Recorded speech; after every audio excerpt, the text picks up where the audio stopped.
क्या Trump Russia को war जितवा सकता है? सुनने में आपको काफी अजीब लग रहा होगा, लेकिन इस वीडियो के अंत तक आपको इस सवाल का जवाब मिल जाएगा। Ladies and gentleman, boys and girls, मैं हूं आपका दोस्त, host, educator, mentor Sanghi sir, और आप सभी का स्वागत करता हूं रीच यूपीएससी पर। नया चैनल, नई शुरुआत, आप सभी का सपोर्ट चाहिए। चैनल को सब्सक्राइब जरूर करिए, बेल बटन जरूर दबाइए। आपके एक सब्सक्रिप्शन से, आपके एक लाइक से, एक शेयर से हमारा प्रोत्साहन बहुत ज्यादा बढ़ जाता है। तो टाइटल आपके समक्ष पेश है कि क्या रशिया यूक्रेन वॉर को जीत रहा है? Is Russia winning the Ukraine war? तो इसका कॉन्टेक्स्ट कहां से आता है? इसका कॉन्टेक्स्ट आता है यूक्रेनियन प्रेसिडेंट, जिनका नाम है जेलेंस्की, उनके लिए गए एक सर्टन मेजर या एक सर्टन एक्शन से। आज से 6 महीने पहले जेलेंस्की जो है वो यूएस और कई सारे वेस्टर्न पावर्स के पास गए कि हमें और सपोर्ट करो। यूक्रेनियन गवर्नमेंट कहती है हमें और सपोर्ट करो, जिससे कि हम रशिया के ऊपर कुछ मेजर्स ले सके, रशिया के ऊपर जो है वो दोनों हाथों से बहुत भारी पड़ सके। इस स्पेसिफिक चीज को डिप्लोमेटिक भाषा में या मिलिट्री डिप्लोमेटिक भाषा में कहा जाता है काउंटर ऑफेंसिव। इस चीज को कहा जाता है काउंटर ऑफेंसिव। अभी तक यूक्रेन जो है वो डिफेंड कर रहा था। डिफेंड का मतलब है अपने आप को बचा रहा था। लेकिन वॉर के 1 से 1.5 साल के बाद, तकरीबन 14 महीने के बाद, यूक्रेन ने सपोर्ट मांगा, क्योंकि उनको अपने जो एरिया जो उन्होंने सीड कर दिया या जिस एरिया को रशिया ने कैप्चर कर लिया, उस एरिया को वापस खींचने से। So 6 months back, Ukraine launched a measure called as counter-effective or counter-offensive measure with advanced weapons and military training. बढ़िया मिलिट्री ट्रेनिंग और काउंटर ऑफेंसिव मेजर्स के तहत यूक्रेन ने वापस रशिया पे अटैक करा। ये करा वेस्टर्न पावर्स की मदद से। अब ये दिसंबर में न्यूज में इसलिए है क्योंकि अब जेलेंस्की साहब जो हैं वो यूएस गए और कई सारे वेस्टर्न पावर्स के पास गए और सपोर्ट मांगने के लिए कि हमें और ज्यादा जो है काउंटर ऑफेंसिव मेजर्स के साथ रशिया पे भारी पड़ना पड़ेगा। So Zelensky is currently visiting US and western capitals for more aid and more weapon. But what happened to the previous much anticipated counter offensive? 6 महीने से जो काउंटर ऑफेंसिव चल रहा है उसका क्या हुआ? आपको पहले इस मैप में दिखाते हैं कि कितना पोर्शन ऐसा है जो कि रशिया ने यूक्रेन का कैप्चर कर लिया है पिछले 1.5 साल की वॉर में। आप देख सकते हैं ये जो टेरिटरी है ये रशियन टेरिटरी है, और ये वाली जो टेरिटरी आ रही है, दिस टेरिटरी, यहां से ये जो पूरा पोर्शन आप देख रहे हो ये यूक्रेनियन टेरिटरी है। ये जो है ये पूरी यूक्रेनियन टेरिटरी है, राइट? जो आप देख रहे हो ये पूरी यूक्रेनियन टेरिटरी है। इसको डिफरेंट कलर के पेन से मैं मार्क कर देता हूं, ब्लैक पेन से। ये यूक्रेनियन टेरिटरी है। ये क्रीमिया है, this part is Crimea. Crimea को रशिया ने अनेक्स कर लिया था सन 2014 में। क्रीमियन पोर्शन को रशिया ने अनेक्स करा था 2014 में। It was taken over by Russia in 2014। अभी जो वॉर शुरू हुई फरवरी 2022 में, रशियन आर्म फोर्सेस जो है यूक्रेनियन टेरिटरी में घुसी और इस लाइन तक पहुंच गई। ये जो लाइन आप पिंक वाला पूरा पोर्शन देख रहे हो ये यूक्रेन की टेरिटरी है, और ये जो टेरिटरी है ये टेक ओवर कर ली किसने? रशिया ने। तो रशियन फोर्सेस यहां तक पहुंच चुकी हैं। तो पहले यूक्रेन क्या कर रहा था? अपने आप को डिफेंड कर रहा था, यानी कि अपने लोगों को अपने आप को डिफेंड कर रहा था कि भाई हम अपने आप को बचा रहे हैं। लेकिन अब जो है यूक्रेन इनके मिलिट्री बेस पे अटैक करके अपना एरिया वापस चाह रहा है। अब यूक्रेन वापस घुसना चाह रहा है। तो इस मेजर को जब आप अपनी टेरिटरी को वापस लेने के लिए रशियन मिलिट्री बेस पे अटैक करते हो, रशियन इंपॉर्टेंट इंटेलिजेंस ब्यूरोस पे या इंटेलिजेंस की के इंस्टीट्यूशंस पे अटैक करते हो, उन चीजों पे अटैक करते हो, उसको कहा जाता है काउंटर ऑफेंसिव मेजर। तो काउंटर ऑफेंसिव मेजर की बात करी जाए तो ये काउंटर ऑफेंसिव मेजर पूरी तरीके से प्लान था। तो यूक्रेन ने अपनी 1000 किलोमीटर लंबी ये जो बाउंड्री ले ली गई है रशिया द्वारा, इसको वापस कैप्चर करने के लिए 3 पॉइंट्स को टेक ओवर करने की कोशिश करी। ये 3 पॉइंट्स जो हैं वो ये हैं: बाखमुट, डोनेट्स्क, ये पॉइंट और ये पॉइंट। ये 3 पॉइंट्स को वापस कैप्चर करने की कोशिश करी। सबसे ज्यादा यूक्रेनियन सोल्जर्स और रशियन सोल्जर्स, दोनों ही देशों के जो जवान हैं, वो यहां पर शहीद हुए, बाखमुत एरिया में शहीद हुए थे। So the lives lost, thousands of soldiers lives was lost at Bakhmut region. तो उसको रिकैप्चर करना है। सो टू एंड सदर्न, तो ये चीज है, 3 पॉइंट जो मैंने आपको दिखाए। उसके बाद यूक्रेन का जो फोकस है वो इस पार्ट पे भी है, इस पार्ट पे भी है। कि कैसे है आपको बताते हैं। ये क्रीमिया है जो कि रशिया ने ऑलरेडी अनेक्स कर लिया है। ये जो पोर्शन आप देख रहे हो, ये बीच वाली sea, this sea is called as sea of Azov, AZOV, sea of Azov कहा जाता है। यूक्रेन ये चाहता है कि हम सी ऑफ अजोव को पूरी तरीके से कैप्चर कर ले, मतलब यूक्रेनियन नेवी जो है वो सी ऑफ अजोव को कैप्चर कर ले, ताकि रशियन आर्मी क्रीमिया के थ्रू यहां पर ना घुस सके, they should not be able to enter. ऐसा यूक्रेन का सोचना है। So which is why two and southern part towards Melitopol and Berdyansk and third in the east towards Bakhmut and Donetsk। तो ये वाला रीजन जो है यहां पे काउंटर ऑफेंसिव हो गए। मेलिटोपोल और बर्डियांस्क जो है वो आपके सदर्न पार्ट में आता है, यहां पे ये चीजें आती हैं, यहां पे ये रीजन्स आते हैं। The main focus remained on southern part to quickly cut through Russia's formidable defense lines and link up with the Sea of Azov coast। इसके साथ लिंक करना है ताकि वो जो लैंड ब्रिज है between Crimea and mainland Ukraine, इसको cut कर दे। They should be able to cut this. इसको कट करने से जो रशियन सोल्जर्स हैं वो यूक्रेन के अंदर एंटर नहीं कर पाएंगे। They would not be able to enter this area. इस एरिया में एंटर नहीं कर पाओगे, ये एरिया ऑलरेडी वैसे रशियन ऑक्यूपेशन में है। तो ये खाली करवा के उनको सी ऑफ अजोव को कैप्चर करना पड़ेगा। इसके लिए रशिया को और ज्यादा हैवी आर्म्स और हैवी ट्रेनिंग चाहिए थी। इन सारी चीजों को करने के बाद 6 महीने में आज की डेट में ज़ेलेंस्की जो है सारे रिसोर्सेज खर्च कर चुका, जितना वहां से सपोर्ट आया था वो पूरा का पूरा खर्च कर चुका, सब खर्च कर चुका। लेकिन आज की परिस्थिति ये है कि वो 1 इंच जमीन अपनी वापस नहीं ले पाए हैं रशिया से। उन्होंने इतना पैसा, इतने आर्म्स, इतनी आर्टिलरी खर्च कर दी, लेकिन अभी भी वो वही के वही हैं जहां 6 महीने पहले थे। So Ukraine has largely failed, ये जो आप टर्म देख रहे हैं, it has largely failed in making any breakthrough. किसी भी तरह का ब्रेक थ्रू नहीं हुआ है बैटलफील्ड में।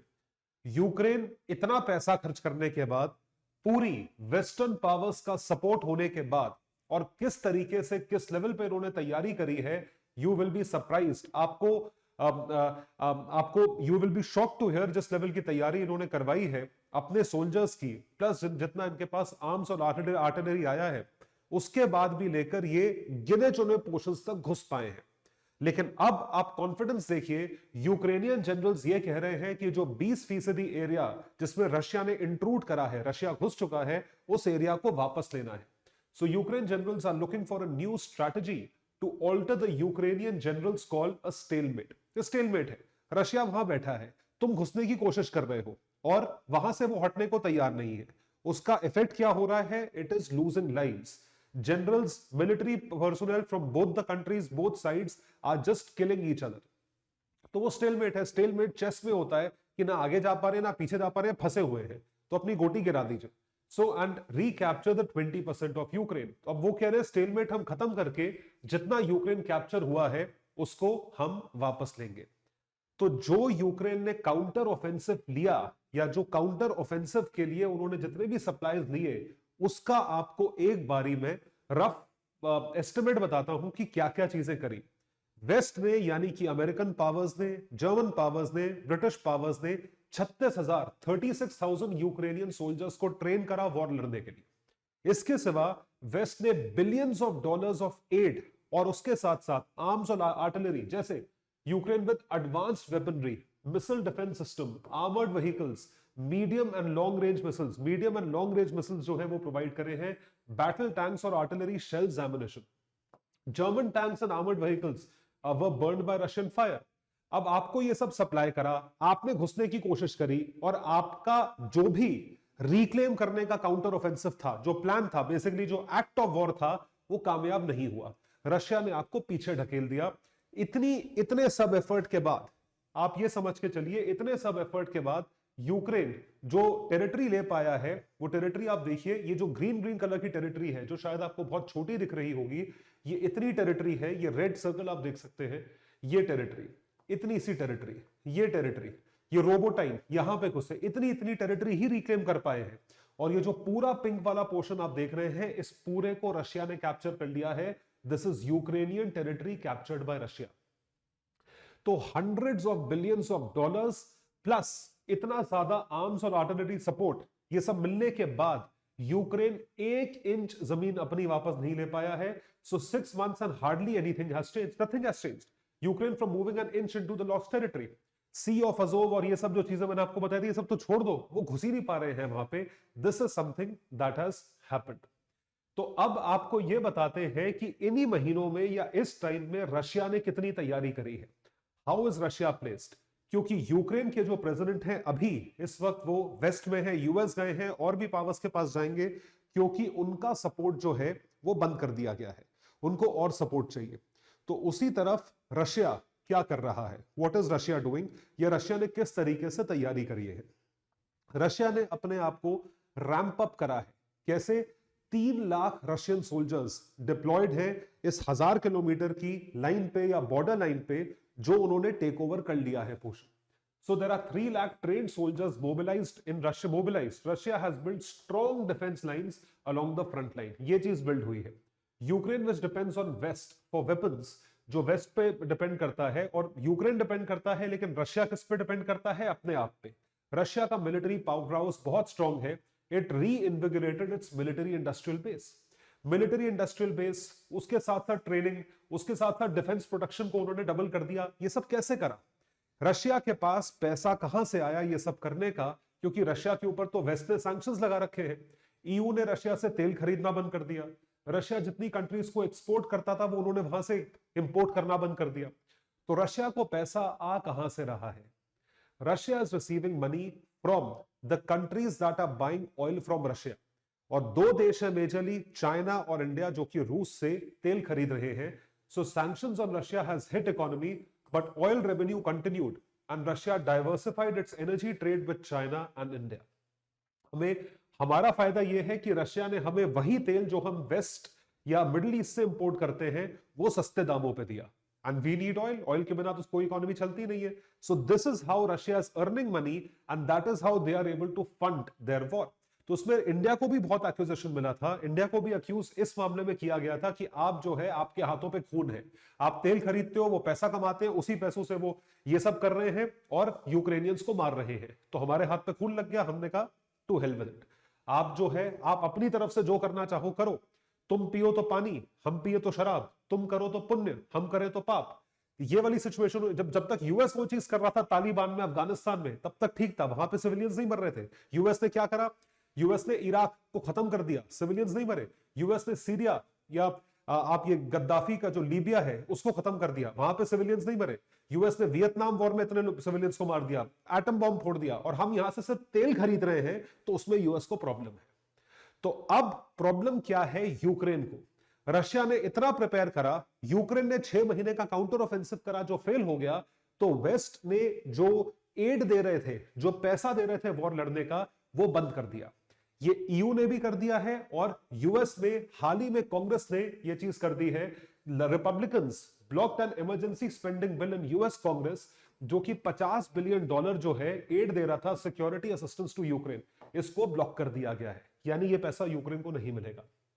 इसके साथ साथ ईयू जो है in totality, European Union 54 billion euros जो है फाइनेंशियल एड दे रहे थे यूक्रेन को.